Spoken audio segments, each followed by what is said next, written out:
Meu irmão, eu tô renatizado. Renato é meu pastor e a vitória não me faltará. Vamos falar de Fluminense 2, Al Hilal 1.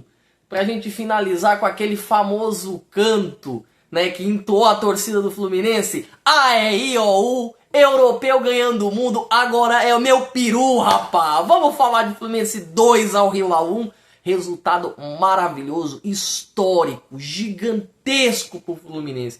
Que mundial que faz o Fluminense, tá? Me furto a dizer que a minha visão mudou desde o começo do mundial, tá? Mas ainda assim existem alguns pontos que eu vou elencar durante o vídeo.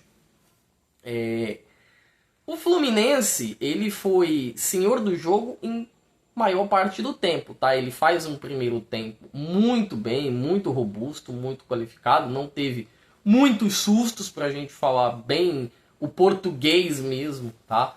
O Renato Gaúcho, ele foi muito inteligente, ele entra com 3-5-2, ele muda o esquema para poder espelhar o time do Al Hilal. Vou deixar até o card com a escalação do Fluminense.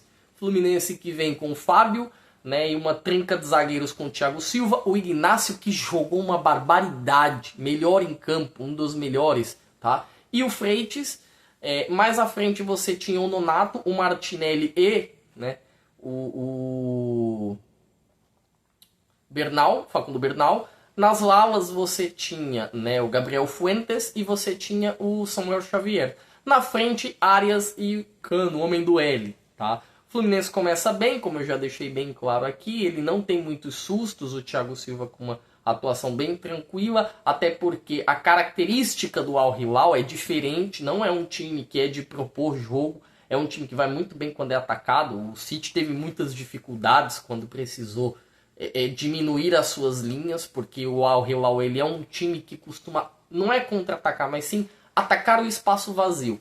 Os laterais do Al Hilal, né, o Renan Lodge, principalmente o Cancelo, são muito bons nisso, atacar aquele espaço nas costas quando o lateral sobe, quando o ponta não faz a recomposição que eu tanto falo aqui, tá? Então se o ponta não recompõe, o corredor fica aberto e aí eles atacam nas costas do lateral. Porém, o Fluminense meio que amarrou o jogo no primeiro tempo, ficou um jogo morno, sem muitas oportunidades, até o lance do gol. E que golaço do Martinelli, cara. Eu vim aqui para falar do Arias, do Mundial que faz o Arias. O Arias pra mim é seleção dos melhores do Mundial, tá jogando uma bola redonda, espetacular, maravilhosa. Mas não dá pra gente falar menos do Martinelli. O Mundial que o Martinelli joga é coisa de louco, gente. E não é pelo gol que ele fez hoje, ele já tinha, não só em gols, mas tinha participações nos jogos do Fluminense, vinha bem, vinha entregando muito bem, mas está jogando uma bola redonda, muita bola. Sai o primeiro gol do Fluminense, aí o Fluminense começa a sofrer com a bola parada do Al Hilal. Tem um lance do Koulibaly, né, que ele até acerta a trave, e depois uma cabeçada que... Cara, eu vejo o goleiro com 26 anos, 27, não fazer a defesa que o Fábio com 44 faz. O Fábio é o nosso, sei lá, o nosso Kazui, que joga lá no Japão com 58 anos. A diferença é que o Fábio aqui joga com 45 e joga muito. Meu, o cara parece vinho. Daqui a pouco ele vai derrubar o recorde do Peter Shilton. E não tem nem o que falar, cara. É um cara com mais de 1.200 jogos na carreira. É um cara que beira... Se não tiver mais, mas ele beira os 20 títulos na carreira. É um cara que, infelizmente, acho que ele não teve as oportunidades devidas na seleção. E é um cara que, quando ele sai do Cruzeiro, eu escutei muitos colegas cruzeirenses falar que o problema era do Cruzeiro, o Fábio deveria ficar, porque a gente gostava do Fábio. Ouvi muito anti-cruzeirense e anti-fluminense falar: não, mas o Fábio tá morto, o Fábio tá velho, o Fábio acabou, o Fábio é idoso. E o Fábio, meu amigo, com 44 para 45, tá pegando mais que muito goleiro, não só da Série A, tá? Mas que muito mais goleiro da Europa. Muito mais goleiro da Europa. O Naná, o próprio Kepa, Robert Sanches, Jorgensen, essas porcarias junta tudo, não dá a perna direita do Fábio. Não dá a perna direita do que o Fábio tá pegando. Bom, voltando pro jogo, no segundo tempo, o Fluminense ele volta, não sei se é meio desligado, mas o Al Hilal voltou em outra pegada, voltou mordendo mais, agredindo mais. Tanto que no lance do gol, acho que é a terceira cabeçada que o Koulibaly ganha. A bola vem no escanteio, o Koulibaly meio que cabeceia a bola, ela bate na perna do Marcos Leonardo. O cara também tem que ser rabudo, tem que ter sorte para estar no lugar certo, na hora certa, e ter a ocasião certa também. Não basta só essa junção, a bola bater na perna dele ali e não dá muito certo. Além disso, a ocasião ajudou o Marcos Leonardo. A bola sobrou para ele, o Fábio já estava caído, não tinha o que fazer. O Inácio, né, na linha do gol, acho que era o Freitas também não tinha muito o que fazer. Ele deu a pancada, empatou o jogo 1-1. E mesmo com o jogo empatado, o Al Hilal, ele em momento nenhum, sabe, colocou o Fluminense nas cordas. Teve uma pressão do Al Hilal, isso com certeza ocorreu, tá? Mas não foi aquela pressão que você olhava e falava, meu Deus do céu, o gol vai sair, é só questão de tempo. O Fluminense continuou se mantendo impassível, teve uma bola do Arias pro Cano, e aí, Cano, a gente sentou a porrada no Everaldo no primeiro jogo do Mundial, aí tem que sentar a porrada em você também, meu irmão. Você não pode, é o Bono, é a minha mãe no gol, você não pode perder um gol desse daí. Era o gol da classificação, era o gol do 2-1, era um gol que valia muito. E o Cano, ele tenta driblar o Bono tem um tempo de recuperação muito rápido e acaba conseguindo salvar o match point, salvar o gol, né? E o Fluminense estava apertando. O Arias, ele meio que saiu na velocidade, acabou perdendo a bola. Ele começou a aparecer mais no segundo tempo. Ele começou a encaixar mais dos contra-ataques junto com o Cano, por exemplo. Até vir um tal de Hércules aí. Quando o Hércules foi pro Fluminense, eu até falei que era uma baita contratação do Fluminense na época. E eu não entendia como o Fluminense pagou 30 milhões de euros e ninguém foi nele, cara. Que eu achava ele um volante muito bom. Ele não teve bem no começo dele no Rio de Janeiro, não se ambientou, não se acostumou, é um cara que sai de Fortaleza, é outra pegada a vida no Rio de Janeiro, tá? É outro ritmo, é outra culinária, então até ele se acostumar um pouquinho. Teve problema com fake news, né? O pessoal da internet falando que ele estava quebrando na noite, sendo que não era verdade. O próprio Felipe Melo saiu em defesa do rapaz, né? Era um rapaz muito calmo, muito tranquilo. O Hércules entra, ele tenta o chute no primeiro lance dele, não dá muito certo, a bola recua, bate nele, volta, ele continua a jogada, sai na cara do Bono e marca o segundo gol. Cara, ali não tem flamenguista, não tem botafoguense, não tem vascaíno, não tem São Paulino. Ali é Brasil, meu irmão. Ali é Brasil. Todo o Brasil junto torcendo pro Fluminense chegar nas semifinais do Mundial. Ponto. Não se discute isso, tá? E aí sim começa a pressão do Al Hilal. Mas como eu falei, aquela pressão do Al Hilal era a pressão de fim de jogo. O jogo já tá acabando, né? O Al Hilal até tentava, o Fábio fazia suas defesas, o Bono também fez uma boa defesa no chute do Samuel Xavier.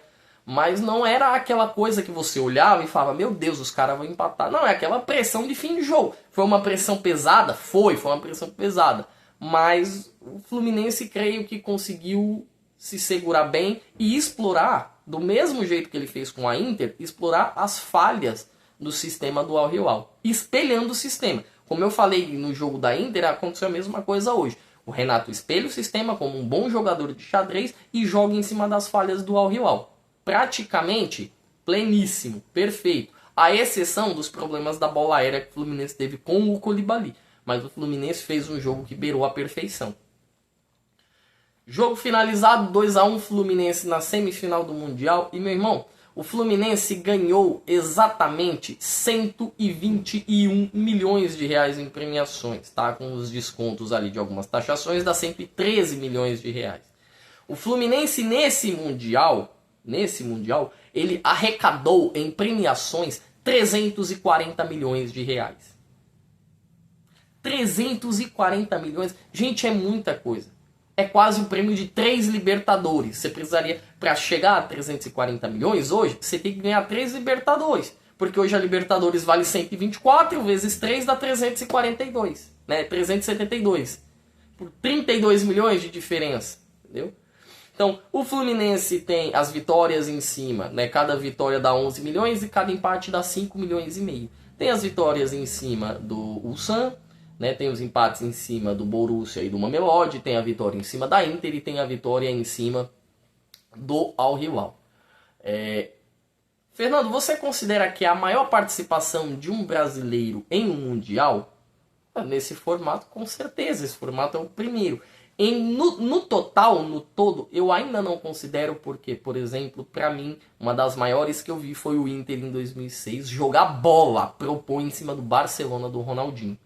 Ver o Inter propor em cima do Barcelona do Ronaldinho é algo assustador. O São Paulo de 92, ele propõe em cima do Barcelona do Cruyff. Ele propõe em cima do Barcelona do Guardiola jogador.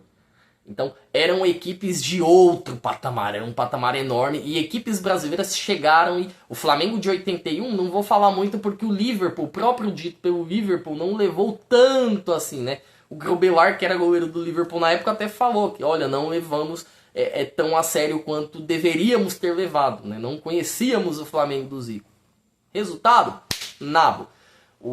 Não vou tirar o mérito do Fluminense, que é enorme, é gigantesco. O Fluminense, queira ou não, pegou uma equipe de primeiro escalão europeu, que é o Borussia. Se queria jogo ou não, meu irmão, é outra história. O Fluminense pega uma equipe de primeiro escalão, que é a Inter, que por mais que esteja em crise, por mais que tenha perdido jogadores machucados, por mais que tenha perdido seu treinador, é a Inter de Milão, é a última vice-campeã europeia, é muito grande também.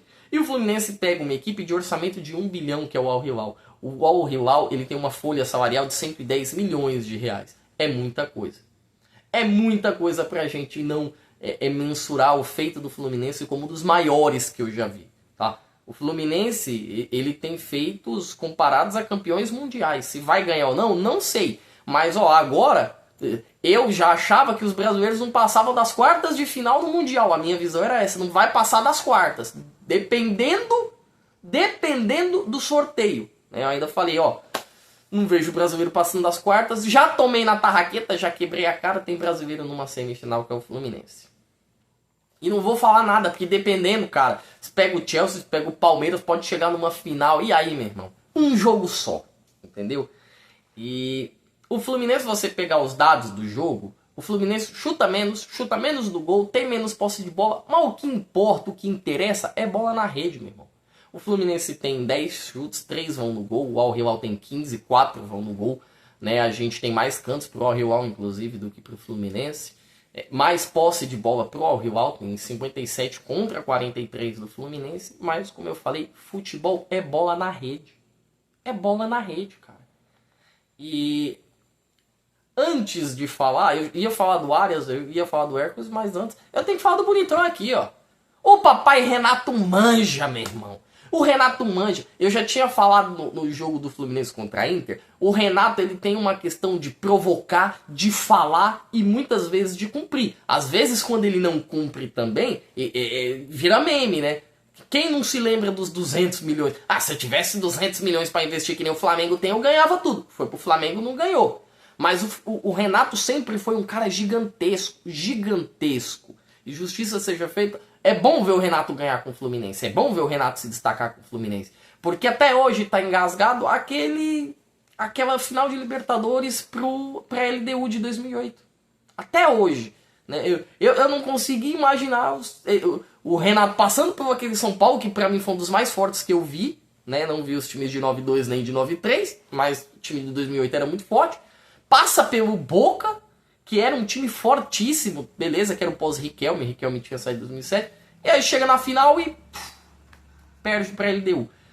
Justiça seja feita com o Renato nesse Mundial. O cara manja e manja mesmo, tá? Talvez esse personagem que ele criou seja por conta, né, de esconder, de resguardar as costas dele devido às críticas serem muitas vezes exacerbadas. E aí a gente tem uma visão errada de que o Renato não estuda, não faz nada, não faz porcaria nenhuma. Nesse Mundial, o Renato tá mostrando que manja e manja pra cacete, meu irmão. Pra cacete. O cara manja muito. O Renato se pagou, o Hércules com o gol se pagou. O Hércules se pagou, gente. A contratação do Hércules custou 30 milhões, o Fluminense bota 300 pila no bolso, 340.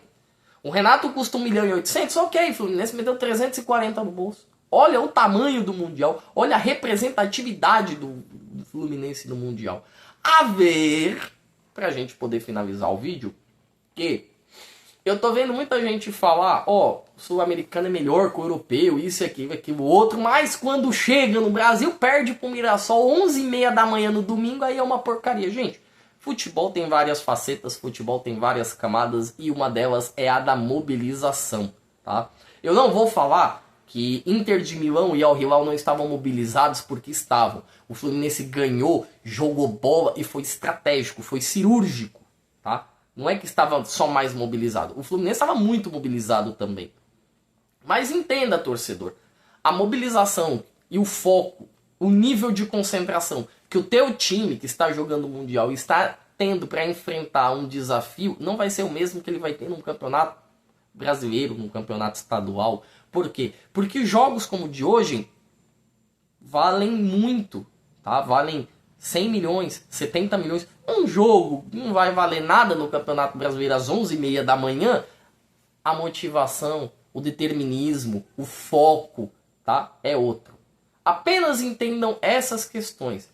Isto posto, que mundial faz o Fluminense? Que bonito é o Fluminense como brasileiro representando bem a gente. E, cara, quebrei gostoso a minha cara, porque eu achava que o Fluminense ia ser o primeiro a cair fora, né? E o primeiro a cair fora, dentre aspas, pra mim era o Botafogo, porque ia cair na fase de grupos e depois o Fluminense caía nas oitavas, né? Mas que bonito é eu quebrar a cara. Gostaria de vir aqui 10, 15, 100 vezes quebrar a cara e estar feliz com o que eu tô vendo hoje do Fluminense.